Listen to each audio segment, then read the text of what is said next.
On reçoit Stats à Bye Bye Boulot 103.7 Radio Acton. Stats, bienvenue à l'émission. Merci de m'avoir, ça fait plaisir. Ça me fait vraiment plaisir de te recevoir. Écoute, t'es complètement viral sur les réseaux sociaux depuis, entre autres, 2022, ta chanson qui est sortie. Après ça, t'as ta chanson aussi en 2023 comme avant. Tu sais, tout ça, c'est arrivé quand même assez rapidement. Comment tu te sens quand tu regardes les dernières années qui ont été assez rapides pour toi? C'est sûr que je suis fier, mais ma mentalité de sportif, on veut toujours plus. Évidemment. Ah ouais? Fait que, je settle pas pour ça. Je travaille encore plus fort, puis j'essaie de faire d'autres bonnes affaires. En fait, tu t'assois pas sur tes lauriers. Exact. Ouais. Puis en 2024, tu as lancé ton premier album, Yes. Première classe. C'était quoi ta ligne directrice pour cet album-là? Honnêtement, c'était comme je me cherchais. Okay. Je savais pas trop ce que je faisais. J'avais justement ma chanson Belle qui avait quand même bien marché. Puis je m'étais dit, je peux essayer d'autres choses. En fait, parce que Belle, c'était ma première chanson en français.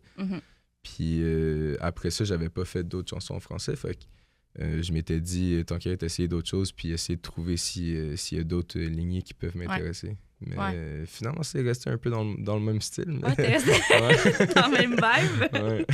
Puis en plus, là, t'as reçu, c'est en novembre, je pense, ou c'était à l'automne 2025, t'as reçu un disque d'or, c'est ça? Yes, oui. Pour tes 7 millions d'écoutes en tout. Ouais. Mais ça, c'est débile. Ça aussi, tu devais comme capoter.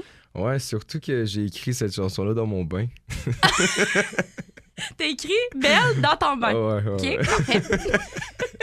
Puis c'est sûr que c'est un feeling insane. Ouais. Mais encore là, tu te dis, quand je vais avoir un disque d'or, je vais être heureux, je vais make it, whatever. Mais la soirée que j'ai eu mon disque d'or, c'est OK, là, il faut que j'en mette d'autres sur mon mur parce qu'il est vide avec un disque d'or.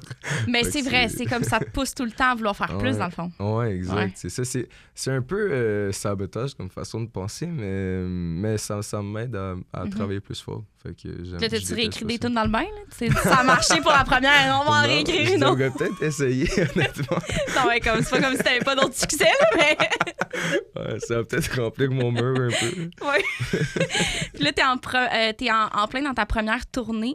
Comment ça se passe, les shows, comment la vibe, elle est? Ça se passe super bien. Ouais. Honnêtement, j'étais stressé des shows en salle parce que, j'avais jamais vendu de billets. J'avais fait des festivals. J'avais fait genre le FEC l'été passé, les Franco. Mais c'est pas des shows que tu vends des billets. Non, c'est pas pareil, là. Ouais, c'est ça. Puis je me disais, qu'est-ce qui arrive si personne vient? Mais finalement, ça se passe bien.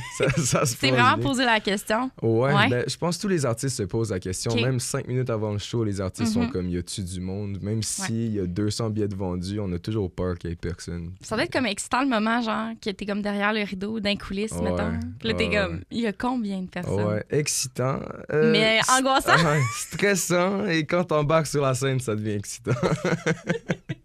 T'aimes mieux être sur scène ou t'aimes mieux, mettons, le côté studio?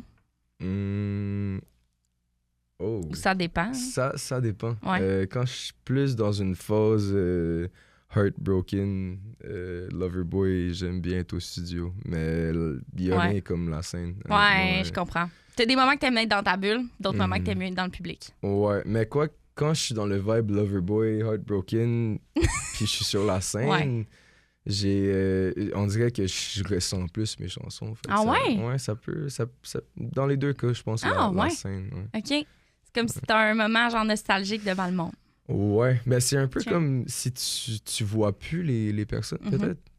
T'es comme dans ta bulle, puis tu fais tes affaires, puis on dirait que les gens ressentent plus ton énergie, puis ça... Ouais. Ben, tu sais, il y a deux vibes. Il y a aussi le vibe que, mettons, si je suis pas Heartbroken Loverboy sur la scène, c'est le party, mettons. Bon, t'as tes deux extrêmes. Ouais, c'est ça. C'est bien correct. Puis là, t'es en tournée, mais pour les projets à venir, parce que, tu sais, on s'entend, là, t'es un artiste qui sort beaucoup de singles, que ce soit des collabs ou que ce soit, bon, toi, en solo. Tu travailles sur quel projet présentement? Je suis sur mon 3e album en ce moment. Je viens de sortir mon album. Ouais. Mais ouais, ça m'a comme inspiré. tout fait que t'es en mode le création. stress. Ouais, en fait, je suis juste toujours en mode création. Peu importe quand dans l'année, qu'est-ce qui se passe. Je pense que écrire de la musique, ça me sort beaucoup de ma tête. Ouais. Il y a beaucoup de jeunes qui sont à l'écoute aussi de tes tunes. Ça te touche-tu de voir que la jeune génération... Ben oui, 100%. Parce que je sens que t'es comme un modèle aussi. Tu sais, tous les artistes en ce moment qui sont beaucoup sur les réseaux sociaux, tu sais, j'ai l'impression que vous êtes important pour eux, tu sais, puis d'aller vous voir en show. On dirait qu'on revient comme dans les années 80-90 quand les artistes étaient tellement des modèles pour les jeunes. Là. Ouais, ben c'est sûr que ça met une genre de pression positive, tu sais, que t'as des gens qui te regardent, fait que de bien faire, tu sais, mais ouais, ça me donne la force à tous les jours quand les gens viennent me voir, ben oui, quand les gens sûr. viennent me parler, m'expliquent de comment la musique a aidé leur parcours. Ça me donne le sourire, c'est sûr. C'est tellement cool. Écoute, Sats, pour l'entrevue, c'est terminé pour Bye Bye Boulot, mais après ça, tu restes avec nous parce qu'on va faire un épisode de balado. Yes. Fait que merci d'être là. Encore une fois, on va te retrouver sur tes réseaux sociaux, j'imagine, pour la suite. Yeah, exact. Dans le fond, j'ai beaucoup de shows qui s'en viennent, beaucoup de festivals, puis j'ai hâte de voir mes gens. Ouais, t'es gens. Merci d'avoir été là, Stats. Merci de l'invitation. Vous écoutez toujours Bye Bye Boulot 103.7 Radio Acton jusqu'à 18h. Vous aimez notre contenu? Abonnez-vous. 103.7